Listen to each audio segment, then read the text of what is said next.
السلام علیکم۔ آج کی بریکنگ نیوز۔ لاہور میں D S P Usman Haider کی بیوی اور بیٹی کے لاپتہ ہونے کے معاملے پر پولیس کا موقف بھی سامنے آ گیا ہے۔ پولیس ذرائع کا کہنا ہے کہ D S P Usman Haider نے گھریلو ناچاکی پر اپنی بیوی اور بیٹی کو قتل کر دیا۔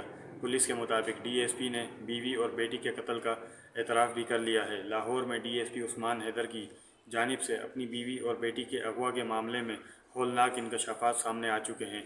پولیس ذرائع کے مطابق گھریلو ناچاکی کے باعث D S P Usman Haider نے مبینہ طور پر اپنی بیوی اور بیٹی کو قتل کر دیا۔ پولیس ذرائع کے مطابق لاہور میں تعینات D S P Usman Haider نے مبینہ طور پر اپنی بیوی اور بیٹی کو فائرنگ کر کے ہلاک کر دیا۔ واقعے کے بعد پولیس نے D S P Usman Haider کو حراست میں لے لیا ہے۔ ابتدائی تحقیقات سے معلوم ہوا ہے کہ عثمان حیدر نے دونوں کے اغوا کی ایف آئی آر تھانہ برقی میں درج کروائی تھی۔ بعد ازاں ملزم نے اعتراف جرم بھی کر لیا ہے۔ پولیس کے مطابق بیٹی کی لاش کاہنہ سے اور بیوی کی لاش شیخو پورہ سے برآمد کی گئی ہے۔ ایس پی کی زیر نگرانی مزید تفتیش کی جا رہی ہے تاکہ واقعے کی تمام پہلوؤں سے جائزہ لیا جا سکے۔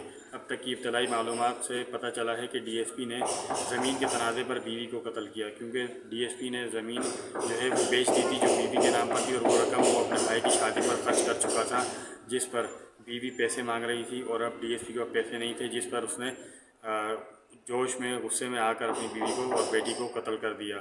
خدا حافظ۔